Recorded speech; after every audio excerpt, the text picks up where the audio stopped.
Do you know we were fine 2 minutes ago? Can you hear me? I can hear you.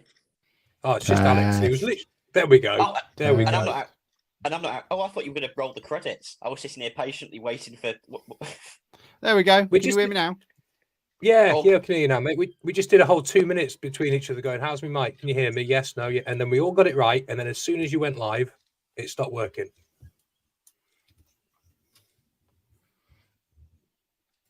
Even by our standards, this is inept. He's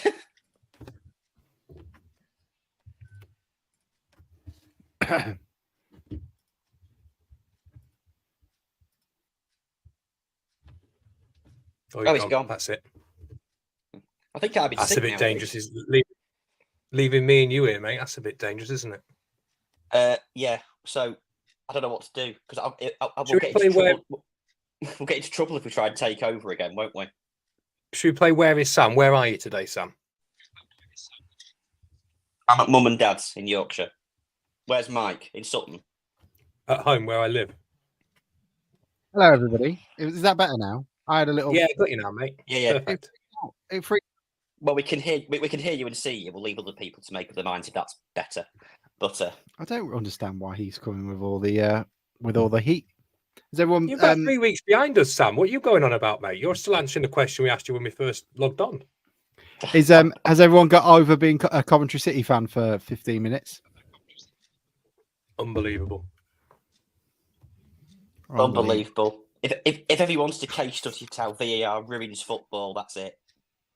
Taking the joy out of an unadulterated moment of that, what is it, toe end, whatever it was. Disgraceful. Get rid of it. Keep replays. Get rid of VAR. Football fit. Do you know, he bangs on about this, Alex, but if that was Liverpool that was on the end of that decision and there wasn't VAR, he'd be crying blue murder about it. 22 apologies from the PGML this season. 22 apologies. 5 of them have been to Liverpool. Sam, what you are mistaking me for is someone who gives a shit about the Premier League. You brought Coventry into the situation. Mike mentioned Liverpool. Not Premier League. Championship. Not Premier League.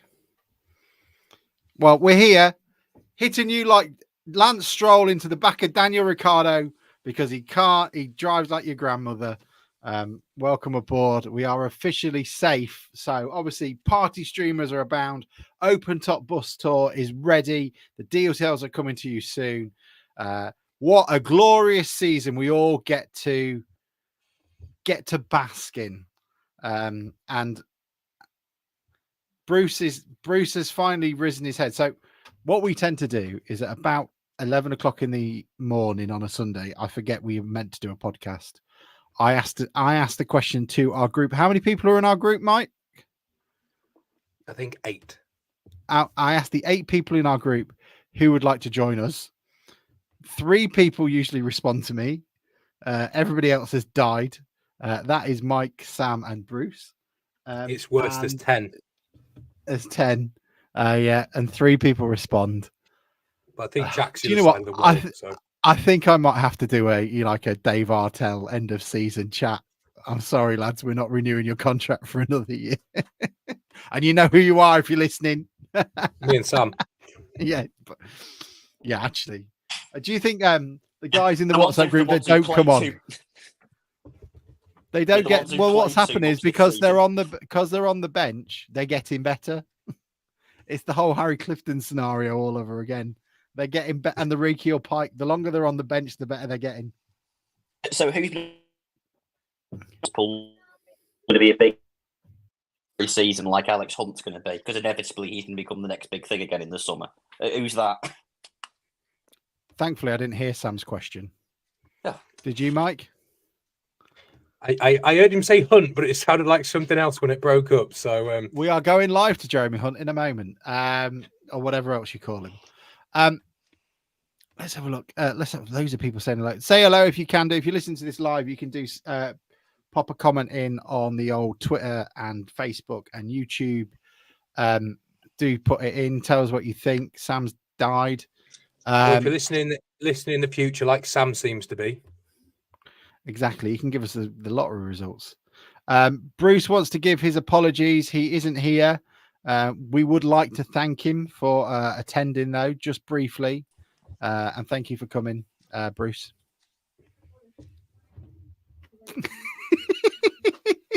he said. Sam has just come online again.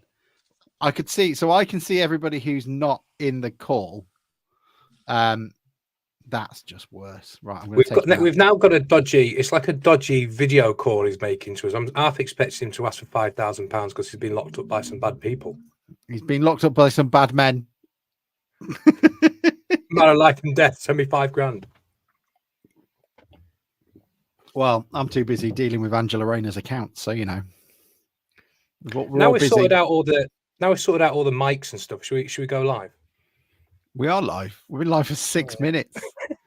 Which says a lot. Oh, we do need to come on a bit earlier. Right. So hello to everybody. Let's go through them all while Sam's playing. Good evening, PDA. How are you? Good evening to Jack. Good evening, Daniel, Tim, Luke. Questioning in the professionalism of the podcast is just rude and accurate.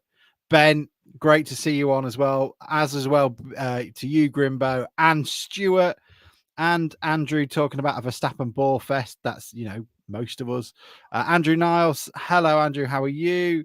Hello, Martin. Hi, Rob. And up the Mariners, Graham. Is Bruce going to the York podcast on a season-long loan? Andrew asks. Most probably, actually. And evening, Richard. I hope you are well as well. Welcome to the DN35 podcast. It's great to have you along. Town obviously secured their safety in the Football League. However much you want to celebrate that, I will give over to you.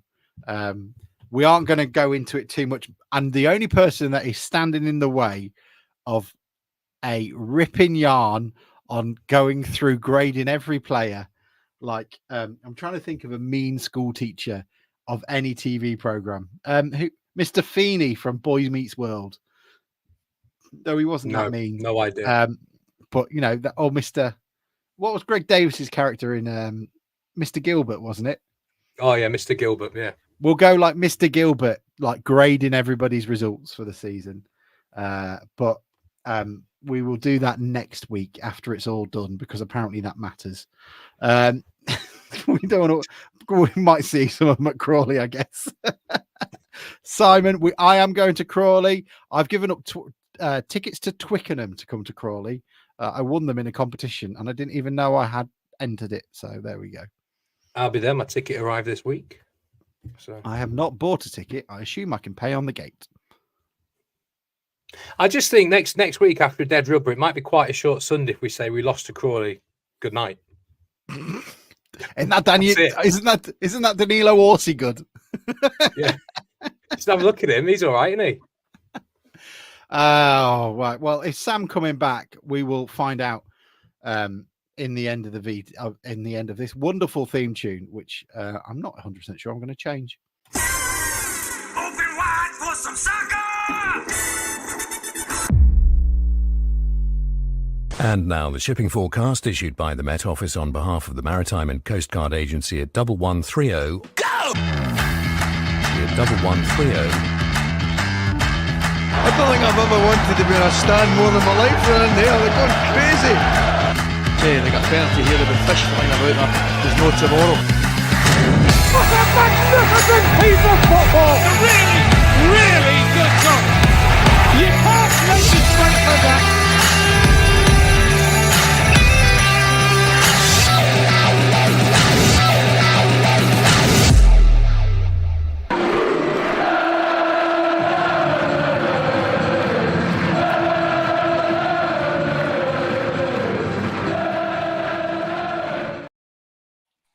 He's back, and then he went back. almost instantly the second I clicked him back in. Welcome to the DN35 podcast. You are all welcome in our broad church of all things Grimsby, and most likely despising of all things Premier League today.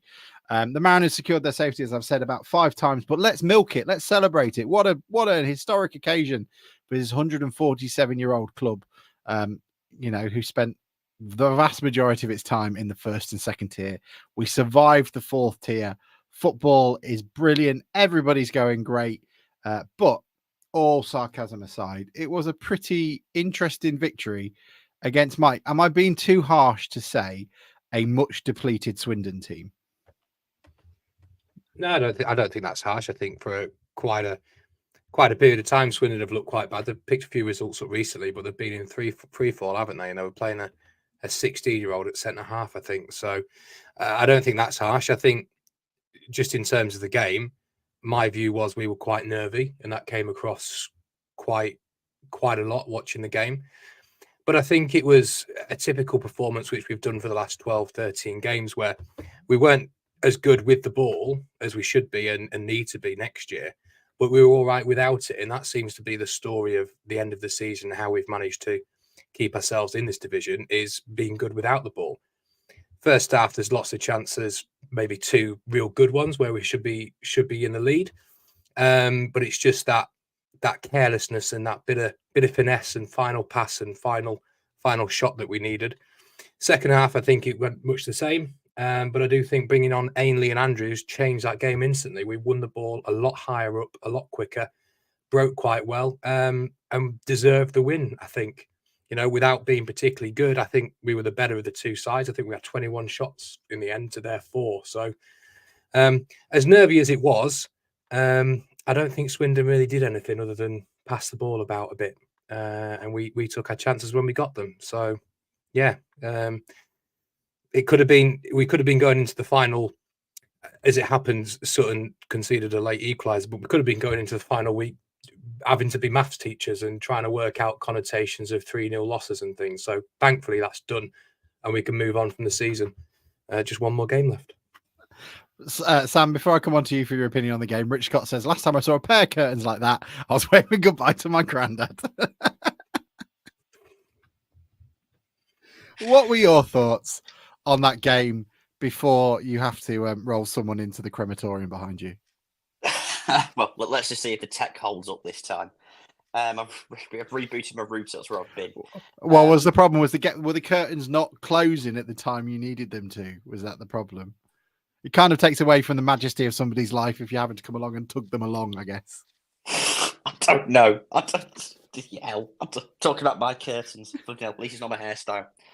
I thought yesterday, I'd agree with a lot what Mike said. It was a pretty terrible spectacle for the first 60, 70 minutes.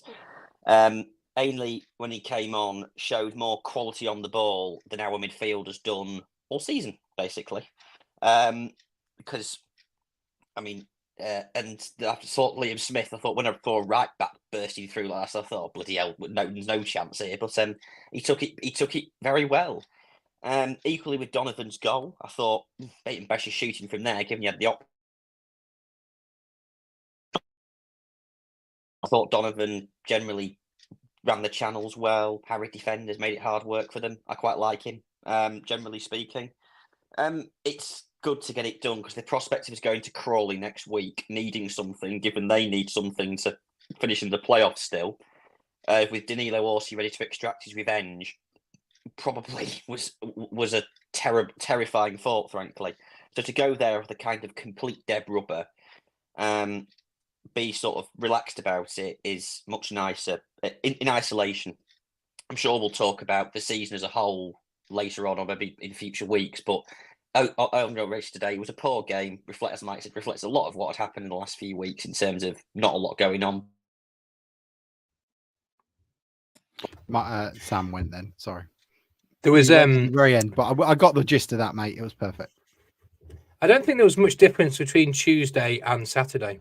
The only difference is we conceded chances on Tuesday against Colchester and didn't score. I think it was much the same performance, to be fair. It's an interesting one, really, isn't it, in terms of how people judge the season.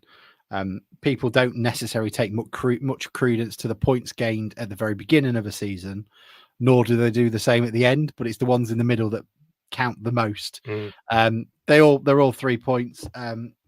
I was really disappointed with the way we performed at Colchester. I thought we didn't play as terribly as we had done, but it's a pretty low bar.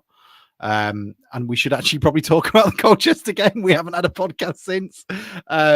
But to go into that game in which we still needed something irrelevant of the situation we found ourselves in, I thought we were, I don't think I'm any different to a lot of Town fans. I'm just glad this season is nearly over because I don't enjoy watching us play.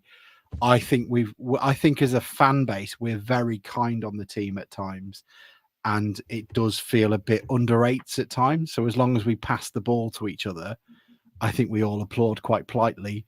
I don't think there's much pace in the team. I don't think there's much quickness. I think our set pieces are abysmal. I think defensively, we are pretty shocking at times.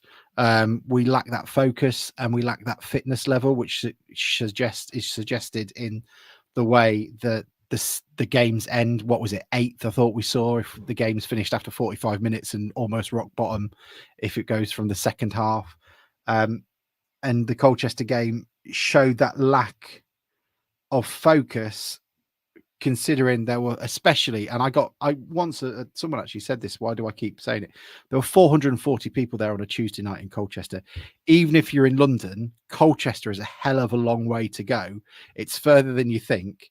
And it was embarrassing that was the level of performance they put on. And I understand Cowley did us a number, but if John Akindi is running past you, which I saw a couple of times, and unfortunately I'm talking about your much loved Doug Tharm here, Mike, that's embarrassing. I mean, Akindi's 98 and I'm smaller than him. So I mean, that's my view on the Colchester game. And unfortunately, because of it, and I don't know if I'm alone, I went to IKEA instead of watched the Town game yesterday because I just couldn't be bothered with going through it. Now, unfortunately, I missed 2 pretty good goals, and maybe that's my penance for doing so. But I very nearly did go to the Sutton game yesterday. I was thinking about whether I was going to get a bit nervy watching us, so I nearly went to Sutton to watch them against Crawley. Now, I think what you say is correct about about how people treat players and things. I mean, I think just we touched on it last week, didn't we? That when we're in a bit of a hole, though, that isn't the time for digging people out because it ain't going to work. So I think that there's an element of that over the last sort of 15 games since Doncaster, recognizing you're in a bit of a hole and these are the players you've got. So you can moan about them or you can try and affect whatever tiny fraction of percentage you can by trying to get behind them. That doesn't change the fact that this season's been terrible and a lot of them probably won't be here next year. So, thanks for your efforts, but good luck for the future. But in terms of Colchester, we conceded 2 terrible goals. One where the keeper should have come out to it. I'm convinced. I don't know if you had a better angle, Alex, than we did behind the goal, but I thought Eastwood should have been out to that. From behind the sofa? No. Well, I was in the stand, wasn't I? So no, that's what I mean. That's where I was watching it from. All right. Rubbish. It ruined my birthday, that game. I'll tell you that. But I mean, just going back and saying how good defensively we've been, or criticising that game, other than a lob from John Akindi when we're trying to play out from the back when we've not played out from the back since I don't know when, and a pretty comfortable keeper coming off his line. That's pretty much it. We had chances and we had some chances to get back on in the second half and get back level terms. So whilst it was terrible as it's been for a while with the ball, especially in the final third, I think defensively, again, we weren't as bad as we were before that Doncaster game. And I think that's the story at the end of the season, really.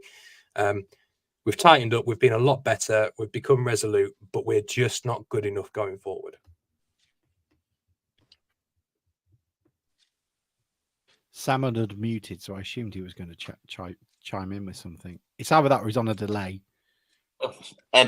No, I'm sorry. There's a couple of things.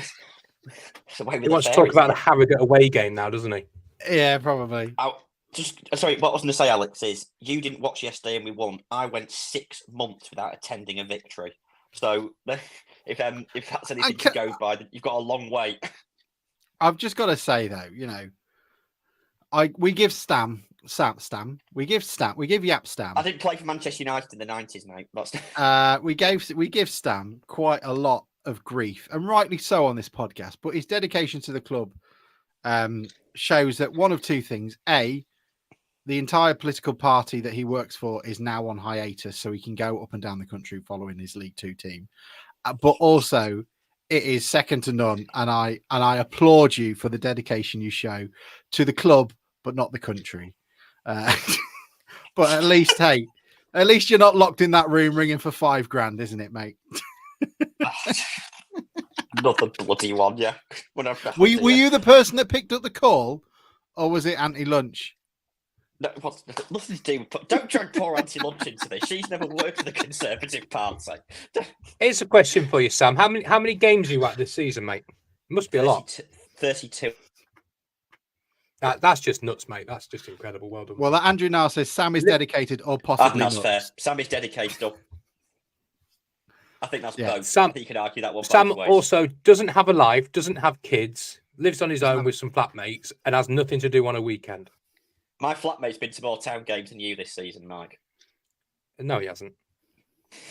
I don't know. I don't know, but I thought it's just a kind of funny thing to throw out there. Don't come at me with stats if you haven't got the right stats. Telling you, mate.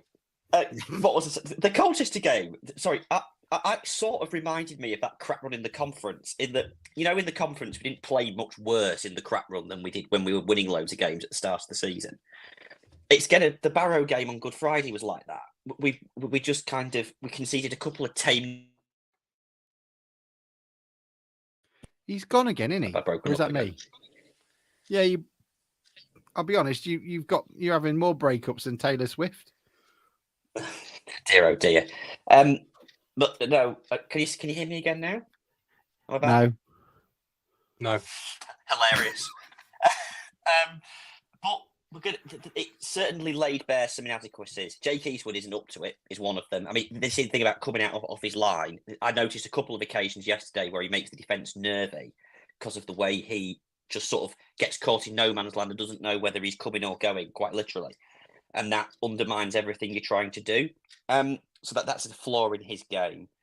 I thought, and the thing about the Cowleys is, should know, like, pros, they're going to go down at every single touch, every single slight touch. Don't give them the opportunity to. They're going to run the clock down. Don't get drawn into their kind of antics. I've been in genuine war zones and had a better connection on the internet than Sam has. It's incredible, isn't it? Can I say that, that challenge on a Bickwoo was disgusting, by the way. Did anybody have a good look at that? I'd gone down to the bottom, ready to make my way off of the train. And it was, he should have got 2 reds for that. It was terrible. Yeah, it wasn't great. But that was that. I mean, that was that. And then Crewe was different. That pass by Ainley was beautiful. It was a nice finish by Donovan Wilson as well. And it was nice. But, what are you giggling at? No, I put it on Twitter. But when you sat there on your own or you're watching the game and you're making comments as it goes along. And I made my wife jump us and going, pass the ball. And he didn't. And I was starting to get angry and went, all right, I'll just hit it from there then.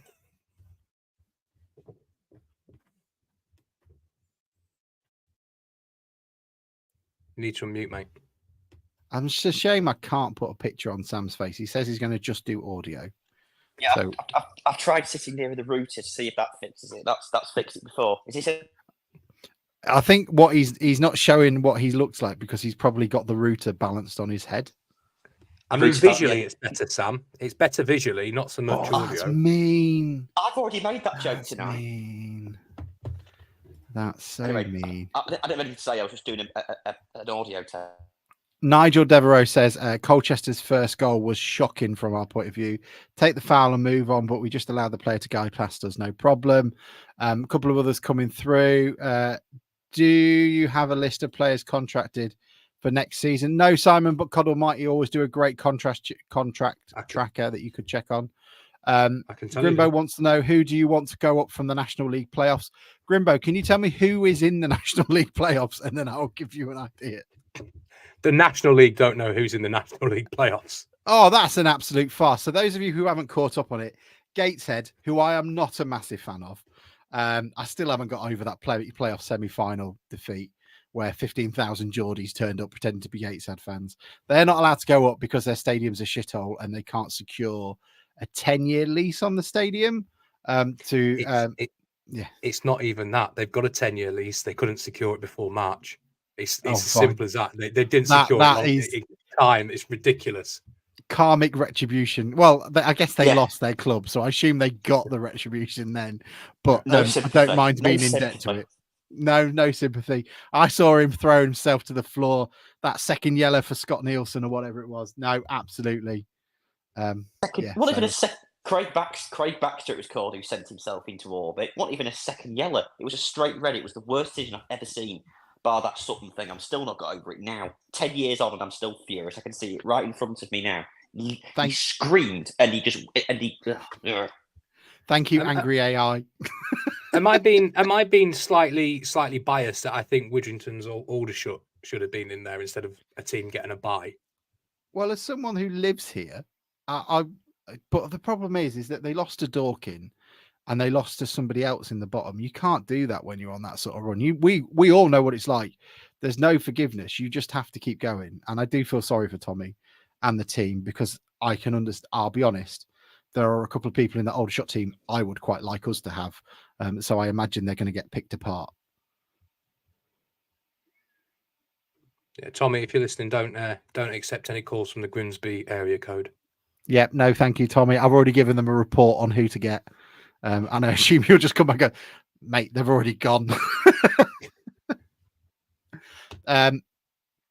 Yeah, it's a shame. Let's have a quick look, see if anybody. Who's come back with? So, Grimbo says in the playoffs are Bromley, Barnet, Solihull, Halifax, or Alty. Shall I go for Bromley? I wouldn't mind a bit of ag. I'd love Bromley just if it had there'd be two weekends of the year where we could just wind you up and just let you go off about him. Could you imagine that?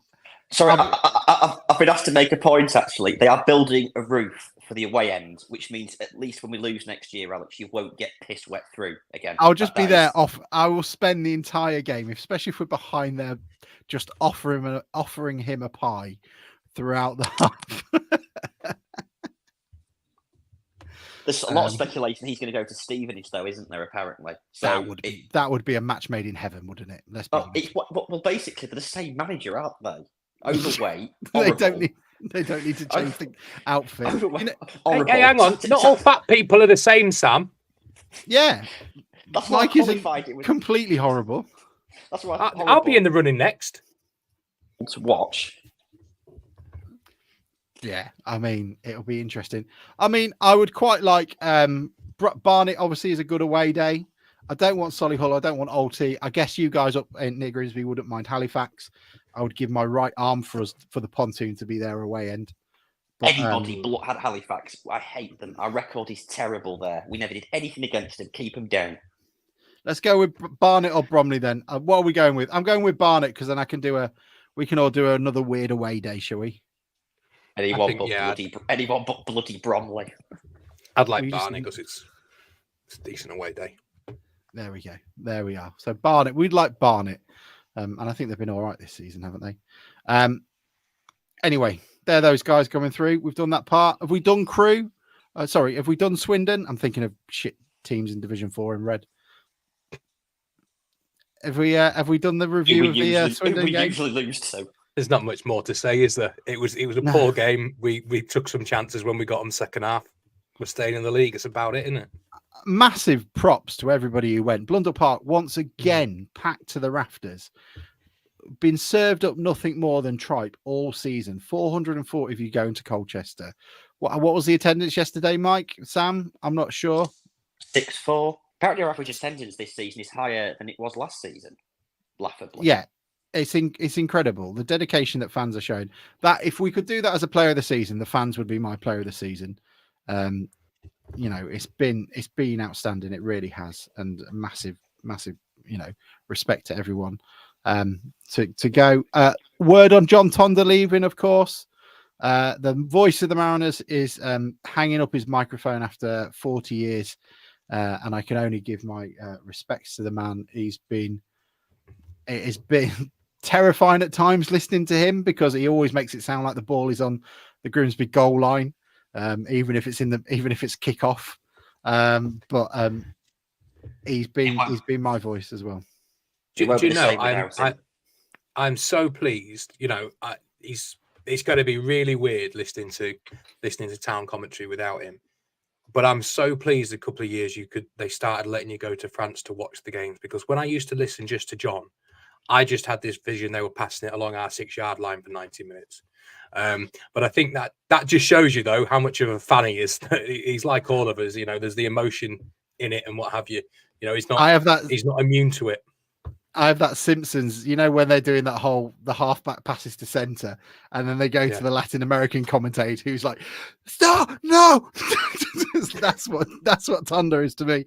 I'm also really glad that he was given a really nice send off by Jason and the board and the club. He was given, I think it looked like a picture of lots of different programs on the front, because I think I made the comment before, but how much I would try my best to not look ungrateful if all they did was give me a signed shirt from this season's squad. Could you imagine 40 years, the players he's had to watch, and he's got Rob Malarkey signing on his shirt for all the hard work he's done? Do you know, there is a couple of Tundrisms I'll miss, though, like half away. Half away, yeah. Yeah. There was a great comment on the Fishy this week about that someone said he might come back for a few games. Someone quote tweeted with the only half away, which that made me chuckle that day. That's very good. That could you imagine? I think John Tundra needs some walk-on music. So like WWE style, so that when he is commentating, they can bring it on. That's Tundra's music. It could be something really really weird, like I like to teach the world to sing. That'd be amazing. Bobby, no, I'm not taking it up. I have no idea who might be doing it. It might be Matt Dean. I would, he's of our parish, but I'd quite like Scott to do it because he's very good as well.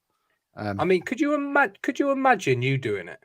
Could you just let's just avoid the fact it's on the BBC and the swearing, but do you think the commentator on the radio should be saying, well, he's shit, and what's he doing? He's shit.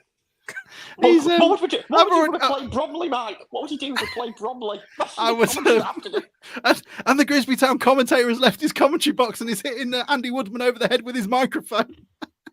And he can fuck off as well. It would be like that video, wouldn't it?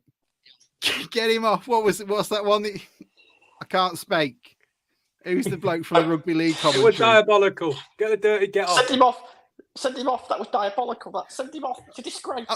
I've already sworn on Humberside, and I haven't even commentated. You dickhead Woodman.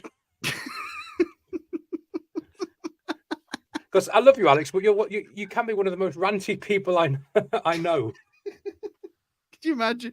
It's a pre-season friendly against Cleethorpes. Can you calm the fuck down, please?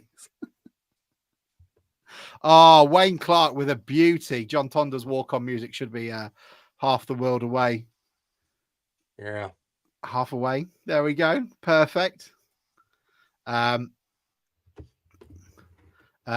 says, yes, I do wish all commentators would say players are shit rather than being democratic. Would make it much better to listen to. We'll do an alternative one day, Mark, if we get bored. But we did it once and we got relegated, so maybe let's not do that again. Can we do it in a style of this? Can we do it in a style of the Spanish commentary they used to do on Soccer AM? Oh, go! God, I'll be waiting to put hard. With this team, we'd be waiting for weeks to do the goal thing, wouldn't we?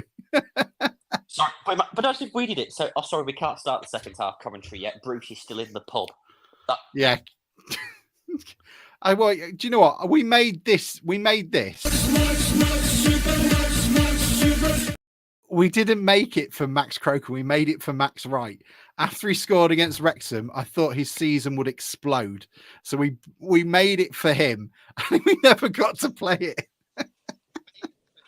He's doing all right, Halifax. So he's got a screamer. He's doing all right. He's not bad for a man who's made of glass, is he? I wish he had my knees. He'd be great. Yeah. That's that part of it. We done? Should we go? What else we got to talk about? Now, Mike won't let me slag them all off. We could talk about what Jason said on Humberside yesterday, his programme notes. There was a bit of discussion about that on the bone. Yeah, actually, there's something on the chats. Let me find that and prompt it because Graham is a bit worried. So he said, well, I can understand. Jason Stockwell's interview with John Tundra is mind-boggling. So, Sam, I wasn't too worried about it. I thought he was just talking in relation to other teams. I didn't think he meant that our budget is shall we say, in comparison to what we had this year or so on. Mike is giggling. let's go to him. There's the comment. This is from Richard. Okay. All right. This is what has got Mike wetting himself. Richard Young says, imagine John Moore attempting radio commentary. Minutes of silence followed by a random crikey, followed by well. And then Richard, he screams so loud into his microphone. It just so Andrew says it'll be that fellow who did town commentary with Compass. Yes, Scott Andrew. He comes on the podcast. He's really nice. He would be good. When the opposition scored, Tundra's tone was like the ball had dribbled out for a corner. My favourite, Nigel, was the Notts County fans picked it up when it was that game in the National League and we needed to win. And then they scored in the last minute. You know, we'd played all right and then they nicked it. And he just went, yep. That was it. I think there was another guy that did Compass. He was an older fella and he always used to say, the heads go up. Like, I always had this vision of they're just like chucking their heads up on a stick at a corner or something. It's a rather brutal image. I never listened to the commentary on Compass. I can't. You weren't alive, were you? Like. Well, there we go. Sam has just stopped talking all of a sudden to do that. We will have a 9-second break, and we will then come back and talk about the FA. Shall we? What were you going to say, Mike? Well, we did say we were going to talk about Stockwood, and then we'd start laughing at Richard's comment. Oh, sorry. Yeah, I got distracted. We are fucking terrible. Right. Okay. Oh. So Stockwood's interview. If you haven't listened to it, it's linked on the BBC Humberside on Twitter, X, whatever you call it. Well worth having a look at. Any takeaways from that, Mike? I wasn't too worried about the budget comment. I just assumed he meant in others. But I'm looking at the teams that are going to be in the league. I'm sure there's going to be less teams that have got those massive budgets, aren't they? With no Wrexham, Stockport, Mansfield, and MK Dons have all got a bit of cash behind them, haven't they? Yeah, it didn't worry me. I mean, people could interpret things different ways, so it's not no. I could be wrong and they could be right, but I mean the comments about the budget, I just interpreted that as the shortfall because he was talking about the deal that the EFL's getting and the money not coming through. So there is a black hole for all football clubs in the EFL, and I think that's what he was referring to. In terms of everything else, hang on, you might need to take me through that because I have no idea about this. Go on. So when he said we've looked at the budgets for next year, and if we're in this league, it's terrible, and if we're in the next league, it's horrendous. And I interpreted that as that's the black hole they're going to have to fill, like they have every year, because the EFL and the Premier League are still negotiating for the redistribution model. That figure's not being agreed. So until that is, there is a shortfall in a lot of clubs' finances. So that's what I took that comment to mean. I think he said it's not an existential threat. So that's why I took it that way. It just means they're going to have to put more money in, which is something I think as a fan base we should remember. You know, football, unless you're at the top divisions, and you know, even then it's a rarity. You're not in it to make money. You're in it to lose money, and try and make something you enjoy. So we sort of got to remember it's their money. They're just ploughing into our club.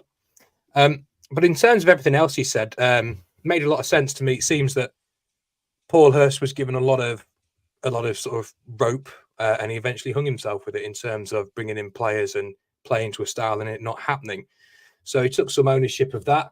Was very keen to say there was no criticism of Joe Hutchinson and that Joe was sort of working to order in the players he was bringing in. They were what he was told to bring in. So I think from the sounds of it, they've learned an awful lot from that season, from the issues with Paul Hurst and the recruitment. And I would be quite positive that we'll see a bit of a change in that. They talk an awful lot, and David Artell does, about it being a collaborative effort in terms of transfer windows and not no blames on one person. So hopefully we can take some learnings from it. They are new to football ownership, and thankfully we've not gone out the league, but we'll be able to take a lot of learning from this year. And I just think transfer windows and style of play and finance is where we'll take the most learnings from.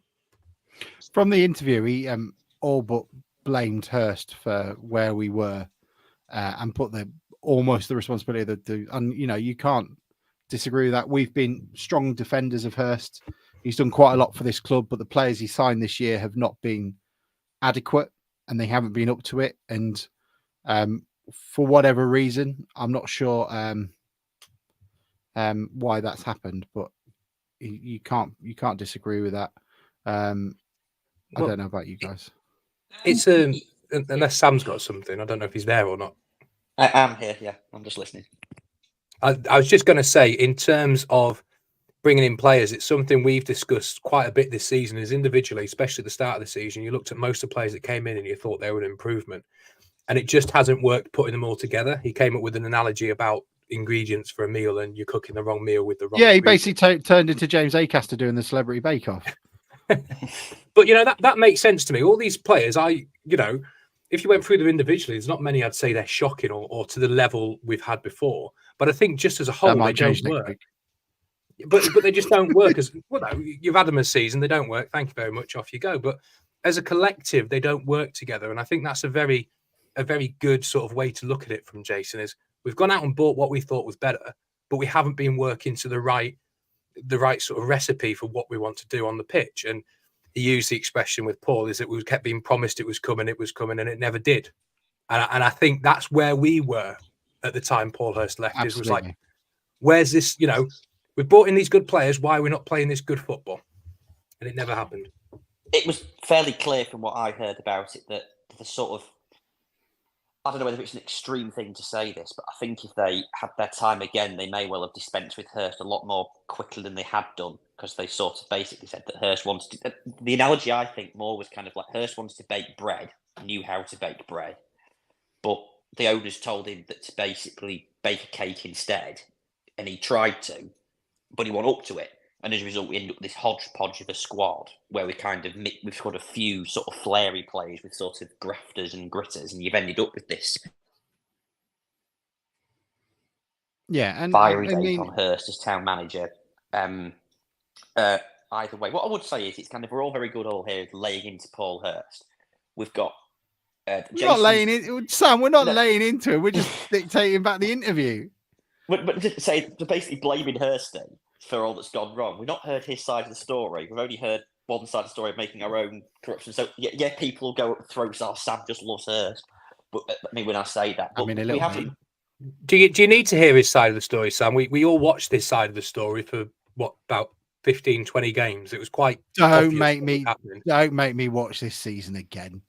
No, but we don't. Even you, as the most pro Hurst fan, was even in the headspace that he had to go. Shall we? Sam's going to do some more loving for Hurst. Go on, Sam. We'll give you the time to do it. Sorry. But is that not in the terms of the games? The games weren't good enough, and that's why he was shown the door. I want to the reasons behind how we came to that. And Jason's basically saying we should have gone down this route, the kind of game model and the data, and that's what he's saying. Has Hurst got a different side to that? Does Hurst think that he wasn't given enough autonomy? We don't know all these things, do we? We've heard their side of the story. I'm not saying they're wrong. I'm saying it's all very one-sided and a bit harsh to kind of. It's easy for us to sort of blame the man who isn't here. Well, I mean, he needs a fair hearing rather than everybody just kind of saying, "Oh, it's all down to bloody Hurst." Well, no, I think he's had a fair hearing. I don't think anybody's been too critical of him. We've said it went wrong, and we thanked him for everything he's done. But it happens in football; it goes wrong. Now, if he didn't have enough autonomy, that basically means he's having players signed from him that he didn't want. Now, are you saying that Paul Hurst wouldn't say that, and B would still be here if that was the case? And didn't Jason also say we leave the football stuff to Paul? Yeah, he did. But he's kind of the program notes I thought contradicted that a little bit by basically saying that we should. Well, actually, didn't it? Sort of said we should have basically. What he said is we should have insisted on this game model that he kept referring to. But that's how football is now, Sam. That's how football is. Most clubs that do well and do well consistently, especially underdog clubs, know what they are.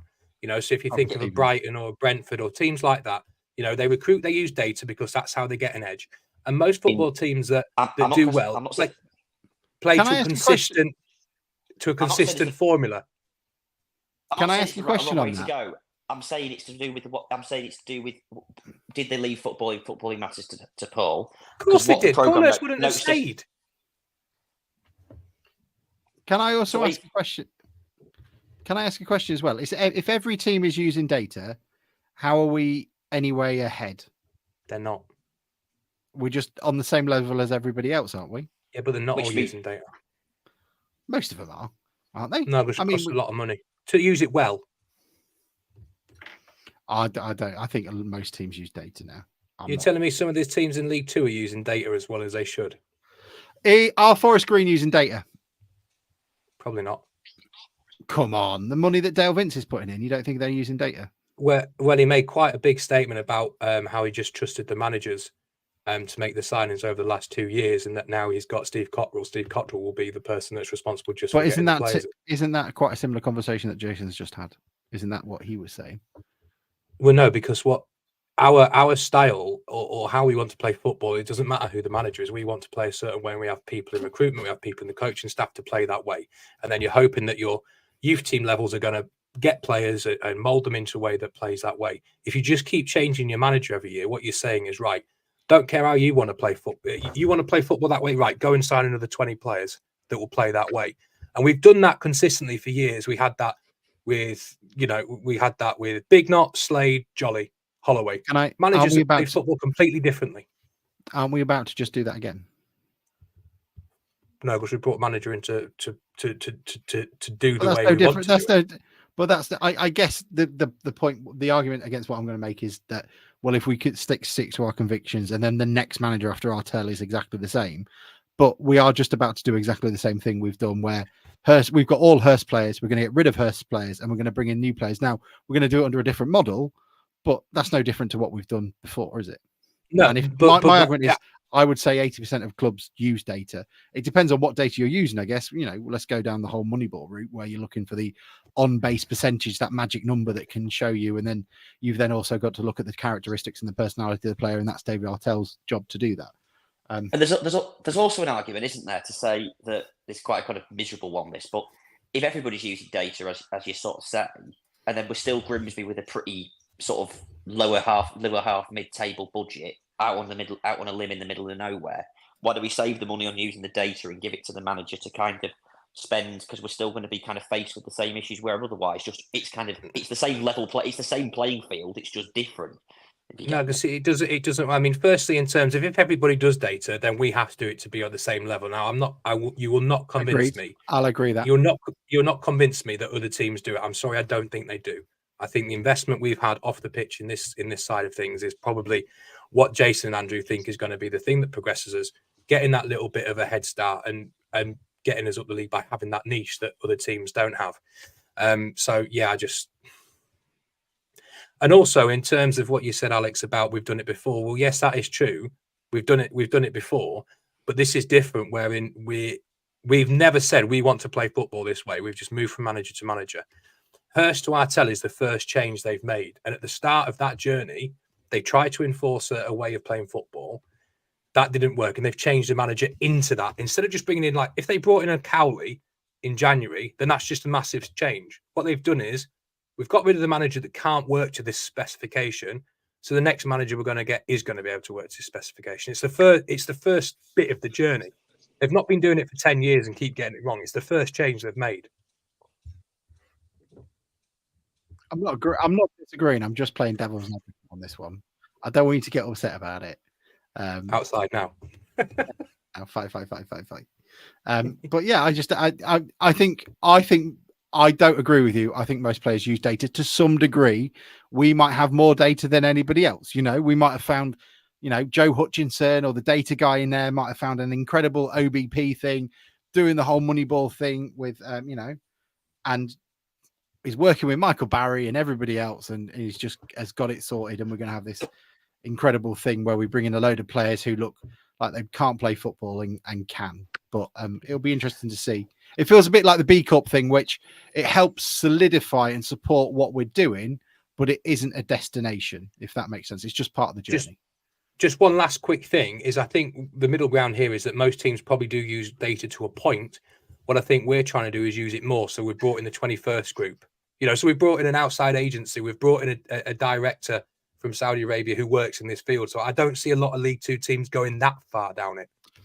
I kind of want to come off this as well, because we need to talk about the FA thing, but they were talking about the step change part of it. Was anyone else in my thought process, are they leading their way towards a director of football? because Yeah. Dave Artell kind of supported that by saying, I don't want to be just the one person. Sam, sorry, what were you going to say? He alluded to that when when Artell was appointed, he was asked, is it a case that Artell's a head coach, and why is Artell a head coach and not a manager, and a very clear sort of position change from Hurst being the manager.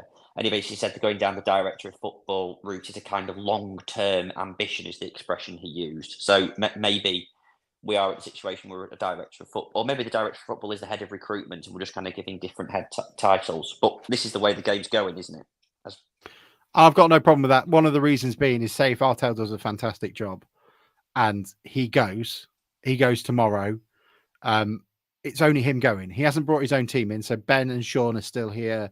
Joe's still here. If there's a director of football, they're still here. So very similar to how Swansea succeeded, in the early 2000s, when their manager goes, like Brendan Johnson, when he went and alike, there was still the main structure there. And then either you promote from within, which is also they've alluded to in the past with Ben and Sean, and the whole structure and the ethos is still there.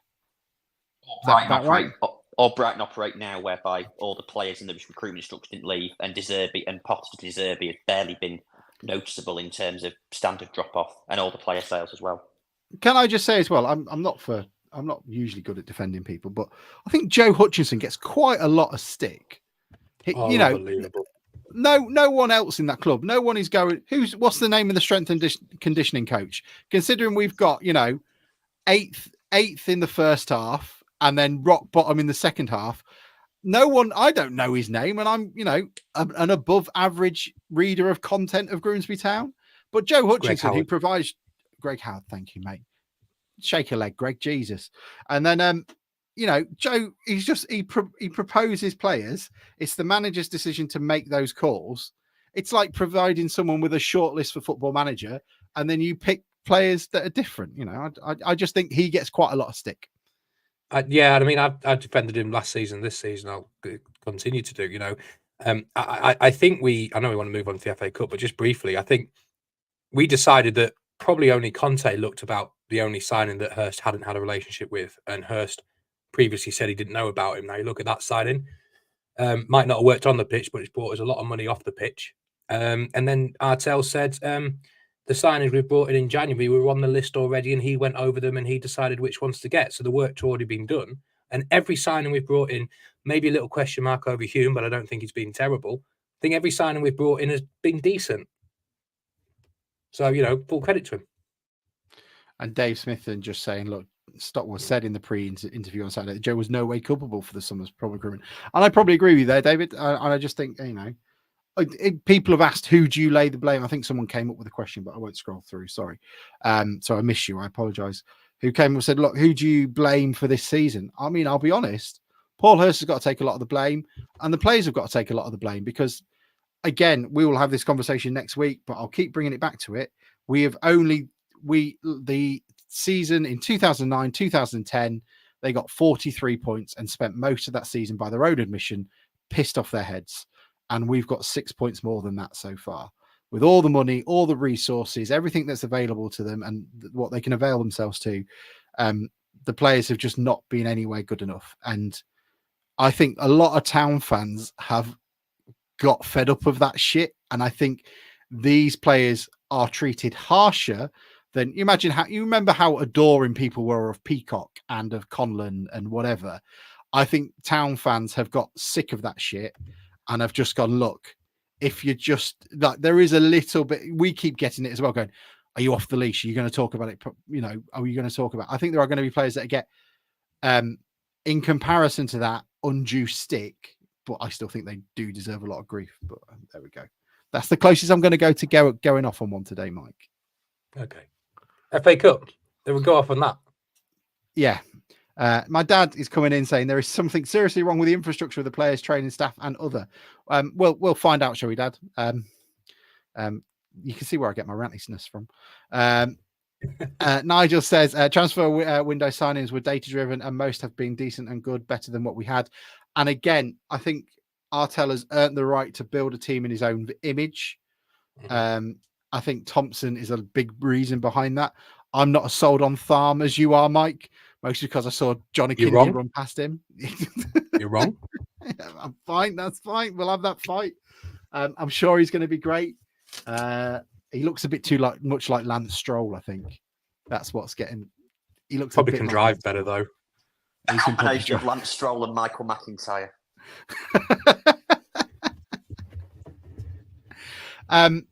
Yeah, let's talk about the FA Cup. So, for those of you who haven't seen, and I'll be surprised if you haven't, so there are probably bits I'm missing, but the headline parts are leagues 1 and the rounds 1 and 2 will no longer have replays. The Premier League, the FA Cup will no longer be the last domestic game of the season. It will be the penultimate. It'll be before the penultimate game the last game of the Premier League. And in return, the EFL are going to get a £33 million for grassroots football, whatever that means. And from the statements that have come out from a lot of clubs, excluding Wrexham, and Wrexham fans are annoyed about that, but if you've got Sean Harvey in the building, what do you can expect? It doesn't sound like anyone in the EFL was really asked about it and queried about it. And we've come to this point now where there is a lot of anger. I would say it's on the same level as the European Super League. And our club, I've got to say, and I'm proud to say, we're kind of leading the way, both with the statement that the club put out and also with fans. Maybe it's just because I'm living in an echo chamber, but town fans seem to be very strong on this, and I think they always are. So massive respect to them. So it'd be great to get your thoughts on that as well. On who's listening live. What are your thoughts, Mike, on it? And we can go from there. Anybody that follows me on Twitter probably knows. Probably haven't got long enough for my thoughts. I've been ranting about it ever since it happened. But one thing I'd like to get out of the way straight away is this extra £33 million to grassroots football is still below the level of funding that they should be doing anyway. I think they had an agreement about 10, 15 years ago. They've never paid what they should be paying, so it's below that. So they're wanting credit for giving us money that they should be given anyway. Secondly, I think it's a really cynical ploy by the FA getting involved in this, and there being no consultation. I think it's a bigger issue, less to do with player welfare. I think that's a nonsense because it never happens. And it's for example, Spurs and Newcastle are playing in Melbourne 3 days after the Premier League finishes. That isn't the actual reason. I think that's a convenience thing to point to. What I think the reason is, as we discussed earlier, the EFL and the Premier League are still in negotiations about the distribution deal, and one of the limited options and sort of fed arrows that we have in our backpack is that we had those replays we had those replays to negotiate with, right? And that negotiating chip has just been taken away by the FA and the Premier League without any consultation. I think that's actually what it's all about. There's a lot of landing ground between where we were last week with what the setup was and where we are now. There's lots of different things you can do before one extreme to the other. So there was a deal to be made there. But fundamentally, for the FA that are meant to be in charge of the game as a whole and look after and be the guardians of football, to enter this debate on one side and unilaterally tell the rest of football who own football, it's not the Premier League, it's not the Big Six, it's not people in Texas and Saudi Arabia that own it. We own it. It's for everybody to come in and just take something away again, like they consistently do. They waltz in, it's our game, we'll do what we want. Well, no. And it's about time, and I hope this happens, it's about time football fans and football clubs say, right, we've put up with loads over the years and you've got away with it. And this is a line that we won't let you go over. You cannot just waltz into the game of football from America or from Saudi Arabia and tell us this is how it's going to be. No, this is our game and we'll tell you how it's damn well going to be. Replays are an integral part of the FA Cup. I've heard pundits this weekend say it's the best competition in the world. And then the second breath say, well, it's the only one that still has replays. Well, sometimes the uniqueness of that is what contributes to it. If you make it the same as every other cup, it's the same as every other cup. So I'm fuming about it. I think it's not to mention, yeah, because we both watched that Rest is Football piece. And I've got to say, I can't really talk about an awful podcast, but I do find that the worst of the podcasts, the mainstream. I like the Guardian one. I like the Football Ramble one. I listen to a couple of others as well, but that one just feels, the green room of Match of the Day. And it was so appalling the way they talked about it. They didn't understand. And I don't think anybody understands it. We're talking about rounds 1 and 2. This does not affect Premier League teams. Yeah. It's all that boat has already sailed. There's no replays for quarterfinals. There's no replays for the 5th round. 3rd and 4th rounds are the only 2 rounds now where you get replays. That's it. The They're big all European teams not in from the 3rd and 4th round, are they? Don't they come in at the 5th? No, they come in the 3rd round. Do Oh, he's ruined it now. He's coming across as so professional, like he knew his stuff. Anyway, the league, sure. the other thing the League Cup make, where the European teams come in the 3rd round and the Yeah. Premier League I can. But one thing I would say about that Rest is Rest is Football podcast, and a lot of the Rest is Premier Football's League no pundits, better. Rest is Football's no better. Premier League pundits and whoever is. I don't know about everybody else, but as a lower league football fan, I'm damn well sick of Premier League fans and pundits telling the rest of football what it is they want, saying, "Oh, we'll just give you some more money, you'll be fine, and that'll be better for you." You know what? Don't speak for us. Let us speak for ourselves and let us tell you what we want. We're not children. You don't need to decide what's best for us. We've looked after football for 100 years. We don't need you to tell us what we want. Let us tell you what we're having. And the problem is that we get into that point where you're talking about bargaining chips where we've got none left. We've already, the EFL trophy wasn't massive, but when you got towards Wembley, as we all know, is incredible. They've already, tainted that competition, and we can't do anything about that. People say chuck the teams out of the B team. It won't matter. If we come to this negotiation period, it'll be even worse. But it is just a sad indictment of where we are, where we're running out of reasons to do it. And football is Danny Baker is brilliant to follow, but it is just that power constraint is only ordained by us and given it to them. We saw how quickly the European Super League fell apart when people actually stood up to it. It would break my heart, but I would be absolutely up for the club saying, look, we are not taking part in the FA Cup, and neither is anyone from the EFL. The only problem is most of the Championship clubs haven't released a statement. I think about 7 of them have. Mike, you might be able to tell us more, but it's not enough to really. But again, if non-league teams and lower league teams said, "Look, we're not going to do it," you can have a smaller version of the League Cup and see if the magic is still there. Then we can go and do our own thing. As long as enough lower league teams, not the Championship, do it, then the Championship teams and maybe big League One teams end up in the position where they're going to say, "Are we on the side of the rest of football over here, or are we on the side of the Premier League over here?" And the pressure from their fan bases, etc., will probably put them that way into safe face, probably come along. But one thing I would say, it's always funny to see what teams and what fans who we were all with during the Super League debacle, which obviously was an existential threat to British football, but it also was to their teams. And now the rest of football need them. They try and tell you what's best for you. It was a different story when your teams were trying to play in a European Super League, wasn't you? And you weren't moaning about amount of games then, or now you're playing Bulgaria's fourth team twice now and got some extra games. You're not complaining about that one. You're complaining about once every 10 years you might have to play a replay because you can't beat Shrewsbury away from home. And it's not even that though, because it doesn't involve them. It's what seems to be happening is the Premier League are making room at the end of the season, and what they're doing is they're saying it is about the players' health, the players' welfare. They can get 6 weeks off. They can get 3 weeks off until the international tournament. What I think is going to end up happening is the Premier League the Premier League clubs initially will go off and do preseason tours in the Middle East, in America, make some money spinning games like that.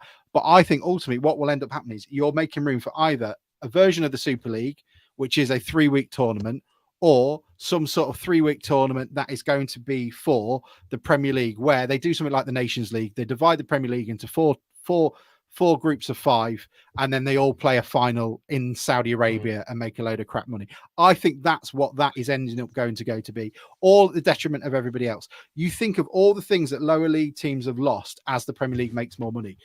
No longer, down south especially, Woking and Aldershot used to always get friendlies with Chelsea pre-season, which would allow them to make a load of cash, and then they could always, they could always use that money. Woking bought their floodlights with it from a Chelsea game. They've gone because they all go off into the Middle East. That's their own prerogative. They can do it, but that's one thing they've lost. They've lost money from the Bosman thing. They've lost, the academy players because there's no rights to that in the National League. We've found out in our own past. You don't have, we've now got the B teams in the European in the Football League trophy. The Premier League was increased because they won't play 24 games; they'll play 20 games, and it will mean that the England team have got better time to rest. The 3 p.m. kickoff will change at some point soon, absolutely, because that's all you hear, and sooner or later, it's going to be gone. And there are parts of me now, and I'm saying it without a dog in the fight. I'm not employed by football. It doesn't feed my family. If we all turn around tomorrow and went, we don't need you, fuck off. We'll create our own thing. You can have the Premier League, 20 teams, no changes, all the same teams, and we will go and do our own thing. We won't have your money. We'll be like the 1950s over again. Players will get paid a lot less, but they'll play for the fans. They'll play for the joy of playing at football like every kid used to. And if we need to make that step change, I would be all for it. But I know it would never happen because that would take a hell of a lot of bollocks and a lot of planning to do so. We should have done that when the Super League came along. It sounds daft, this, but the mistake they didn't get punished. Was allowing the Super League to be stopped. We should have let the Super League happen, but sort of Kerry Packer them and say, right, okay, so you're not playing in the Premier League. Your players aren't playing for their countries. You aren't playing. So basically, you will be locked out of the footballing world. And then if they made it work, good, fair play to them. But if they can't come back unless they kind of have their tail very firmly between their legs. Do you not think? But there's a sort of part of me here that's sort of like I've not run out of energy with it, but I've sort of like it was inevitability to this. It's always this sort of thing, isn't it? It's always that, and it's just I can understand why you to sort of put up a fight, but we're kind of like you talk about it. We need to get it back, just use it as a negotiating chip when the next EFL deal comes along. And you said there's more money floating around in the lower leagues than there has ever been before. Because they just kind of keep giving us more and more money. We should refuse the money when they offer us kind of TV rights to TV money, because you can use it to kind of bounce up and down like a basketball, can't they? I think it would have been a bit harsh to do that to them, Sam. Not for the club's sake. I mean, some of those teams I can live without quite easily. But there is, whilst they have a lot of international fans, there is a lot of fans at those clubs which would be in the same boat as us, and I always think of that as like their fans didn't want that to happen. So I don't think the rest of football should have abandoned them when their teams were pretty much being stolen. But now the boot's on the other foot. All the other fans have got to stand with the rest of football, and I feel so passionate about this. They don't. With the amount of shit we get when we were talking about how many games. Yeah. We talked about Grimsby Town playing 59 games last season, Arsenal playing 49. Well, the game isn't as intense. Fucking running is running. Yeah, and we don't have the squad sizes. Yeah, but we've got to play the same team. This player welfare thing is a load of bollocks. It really is. It's just the excuse to use. But then if you want to look at that, right? Well, how many academy players you've got? How many £30 million players have you got out on loan? How many? Give game time. You've got a personal chef. You can afford a driver. You can afford you can afford no a Arsenal cleaner. You don't have to do a thing. Yeah. No Arsenal player played more than 24 games last season. Yeah, and you can't play football. You know what? Give it up and go work in the bank. Go work in the bank then if you don't like playing football, because there's a lot of other people that will play football every day. Every time I hear Pep Guardiola, he doesn't seem to enjoy football. He's like, "Oh, I've got another fucking game to do." You're fucking getting paid to do it. Do it. Oh my heart, please! Oh my god! His justification for that was a disgrace yesterday. And I'll tell you something, Sam. As a Liverpool fan, your mate is just as fucking bad. I'm glad Klopp is leaving. He is awful for this game. He's awful for the British game. I'm not glad he's leaving, but he's a big factor in this, isn't it? In that basically he eroded the game as it is, got rid of FA Cup. He couldn't even be bothered to turn up for a replay against Shrewsbury a few years ago, which I thought was bang out of order. So he could take his 5 subs with him as well. Yeah, well, when we used to be under Hurst, we never used them anymore. Told us all to piss. Right. Clipperty's exit, but it's not just him, is it? It's Guardiola and the big boys above it. But Clipperty's got a right to defend his team. To defend his team, isn't the issue? Is allowing it to happen. Shouldn't be allowed to happen. It doesn't have any right to moan the way he moans. How many players do Liverpool have on the books? Klopp come in, spat his dummy out, got what he wanted, and now he's fucking off Bell End. Well, you can't argue with the last bit, can you? That his legacy is destroying FA Cup replays, and now he's leaving. If you don't want to be a footballer and you don't want to be a football manager, no bastard's making you. Go away, do something else.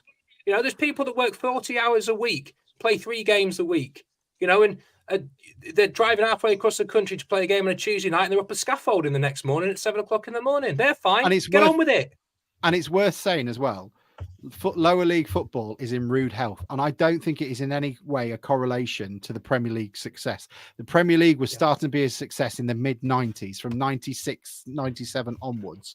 It was a massive success, as it was in the early noughties. You've just got to look at the attendances that we receive here at, you know, here in Grimsby, when we've gone from 3,000-4,000 in the Championship to 6,000-7,000 in Division 4. Football League in the lower leagues is in rude health. And if you look across the spectrum of attendances, they are all improving. Woking went from 1,300, because I used to live there, as an average attendance in the, 2010 to 3,500-4,000 now. And it's well worth looking at that. And I think a couple of things.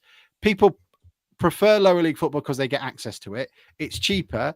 They've actually got something to do on a Saturday.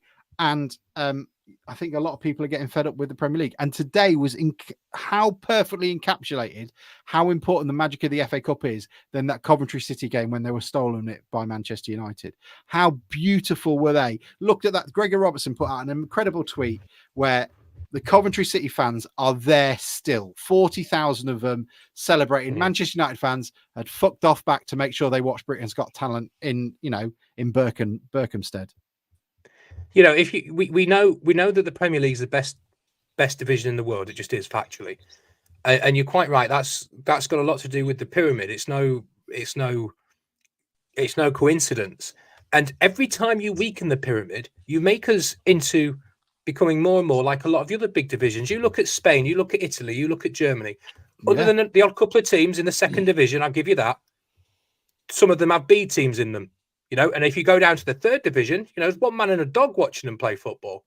You know, you go down to the fifth division here. Sometimes you've got Notts County Wrexham. You've got 10, 15,000 people that would go to it. They're not getting that in their second divisions.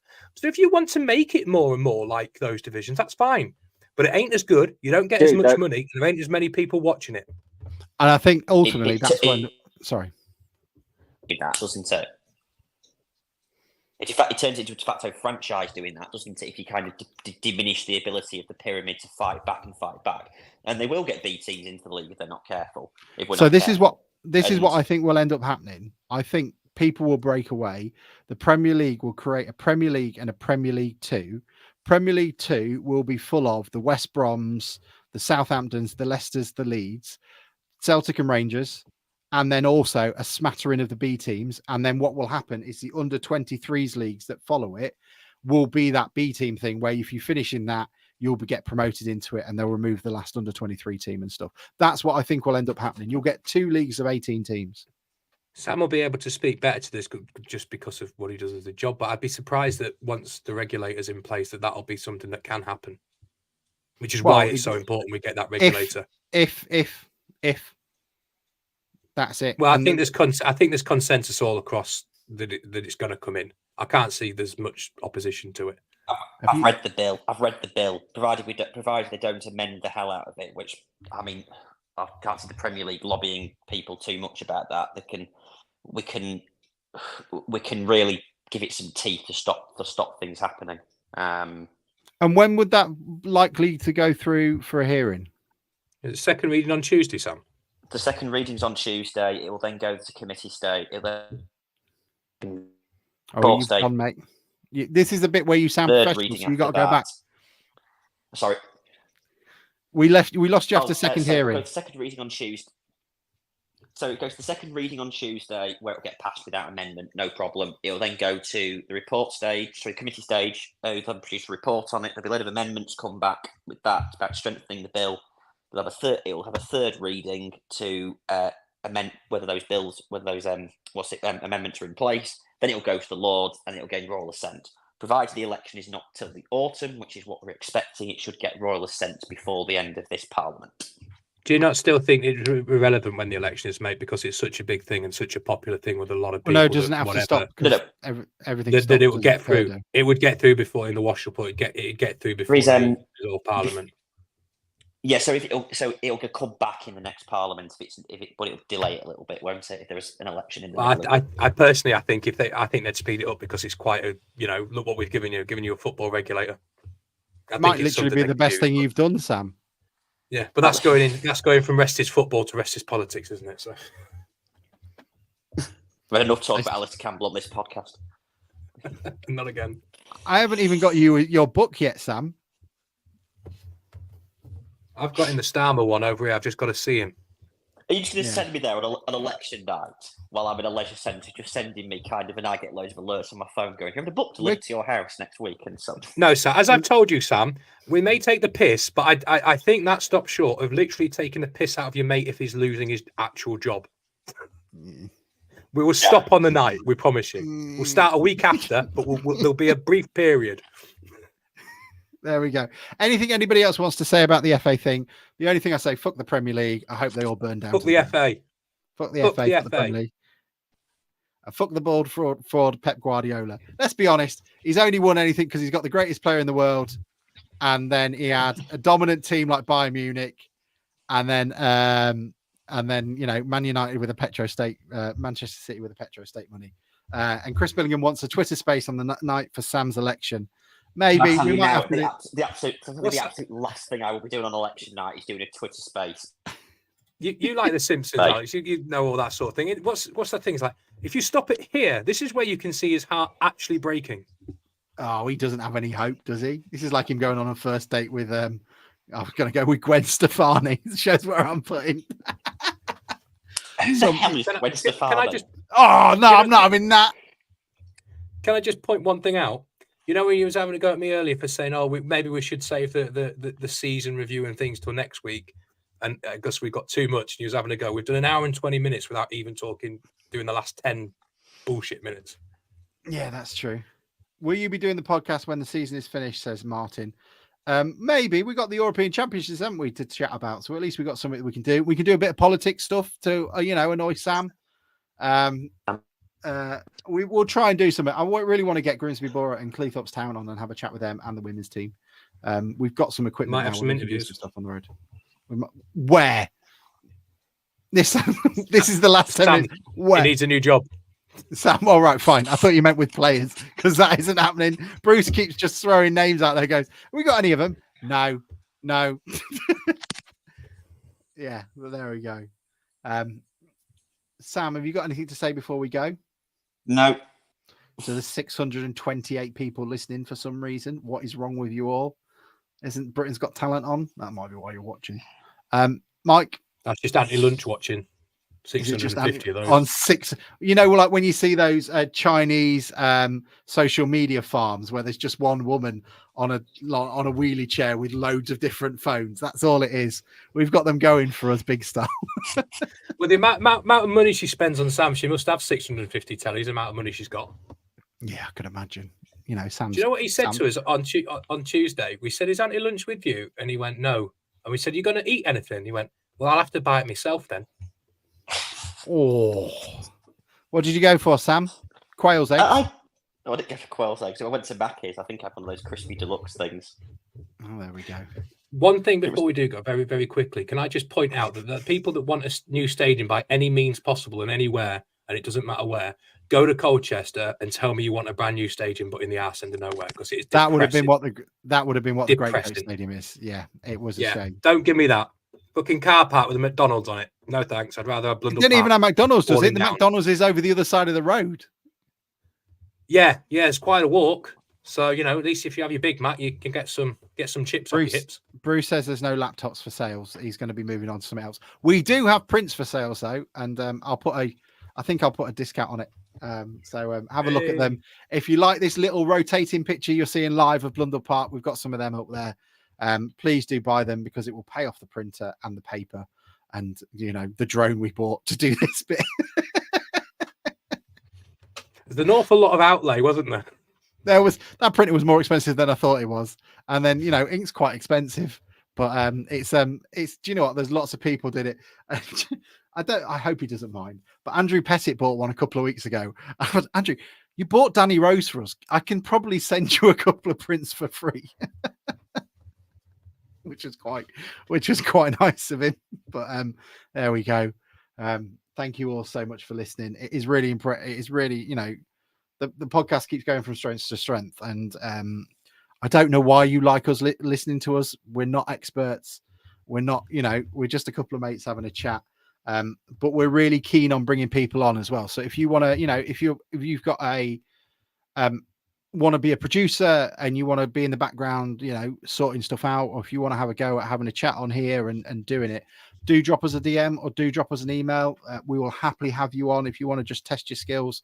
It might well be a half decent way to start and to understand how to use this stuff and everything. And we'd be really keen to get you on.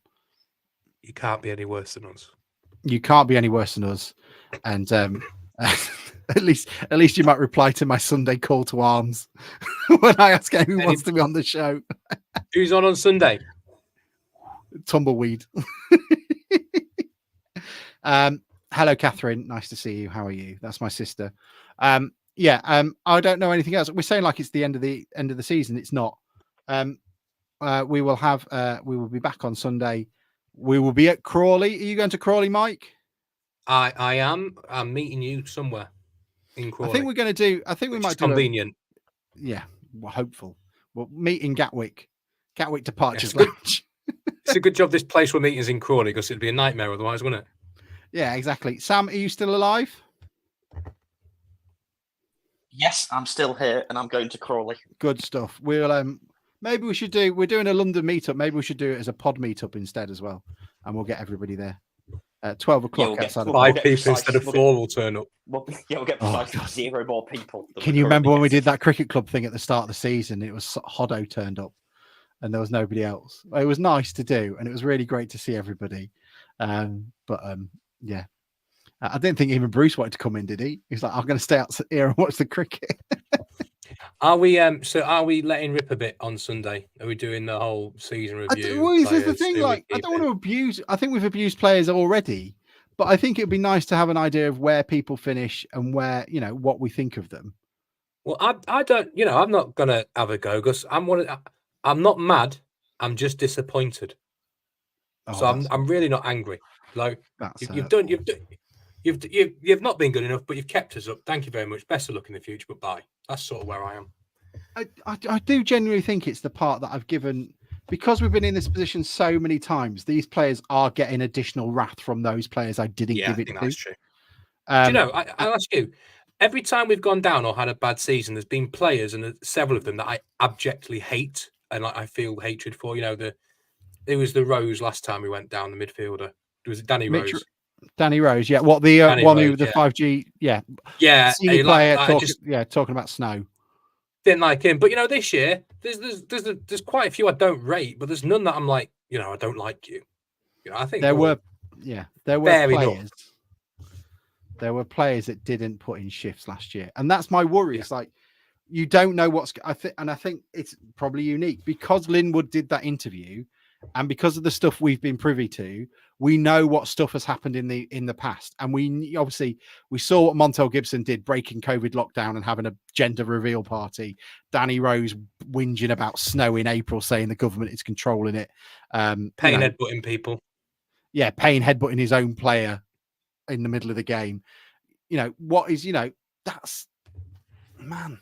What how are we at that level? What is going wrong that we're not aware of? We've got a decent owner in charge who's given the world. We had a decent manager at the start of the season who has been successful with Town before. Why are we here? I think sometimes without going to next week's pod, which we seem to be doing, I think sometimes it's just as simple as it looks, and it's not as complicated. It's not more complicated than it looks. We're just not good enough. It's that simple. There's no 3D chess to it. The difference in the halves of the thing that I keep going back to, is it a fitness thing? Is it a mental thing? Is it a confidence thing? Are these players so fragile in confidence that they can't. They just go, "Oh, here we go again." It's like they basically embodied the town fans, and it's like, "Oh my god, they're gonna win." It's a mixture of all of those. We're just not good enough at all of those things put together. You've got individual players that might be good at some, but aren't complemented by the other players that are good at other things. It just doesn't work. It doesn't really. It really doesn't. But for no want of desire or effort or laziness, I don't. Other seasons I've seen that. This year I haven't. You know, I don't question anybody's output. I question there were times, output, not the physical exertion. Yeah, you know what I'm saying. But I think there were times before the Doncaster game. Think of that team. There were times when I was questioning it, but the players have done themselves a solid with the performances they put in since. But they have been, it's like a really stodgy blancmange in terms of performance. And I don't know. We'll go into it next week. This is all the stuff you can enjoy next season and next week as a little teaser. And again, if you want to get involved and join the podcast team or do a little bit on the side, do let us know. We'll be glad to have you on board. And you can take the piss with Sam in a WhatsApp group with the rest of us. Mike, pleasure as always. AI Sam, pleasure to see you as well. He's like that Crawley fan, isn't he? He is that Crawley. I'm still here. We should know. Why didn't we get him on? What's going on? We could have made 2 hours then. We'd nearly be as long as Brighton if we'd done that, wouldn't we? Remember the Brighton one? He's going to be happy as well. Hours. He was really happy though, wasn't he? Let's try and get him on midweek. Do a bonus episode. Yeah. He might be really happy. Could space on Wednesday night. It's since we got Madry in the bar. Says, who's he? Where's he signed from? I don't know. The overseas players. Bruce doesn't get a mention on this podcast. He's not dedicated enough to come on. I don't know what's going on. He's in a bush. It was his birthday. And, hello to Mrs. Fenwick as well. Oh. That's such a good joke. And on that note, on that bombshell. I was waiting for the WhatsApp to go off now. He's busy. Right. Thank you all so much for joining us. Have a wonderful week. We will see you all at Crawley.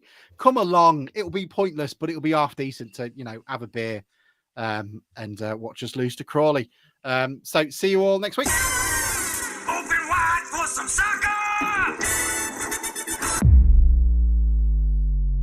And now the shipping forecast issued by the Met Office on behalf of the Maritime and Coast Guard Agency at 1130. Go! At 1130. I don't think I've ever wanted to be on a stand more than my life around there. They're going crazy. Hey, they got penalty here. There'll be fish flying about there. There's no tomorrow. What a magnificent piece of football! A really, really good goal. You can't make it straight like that.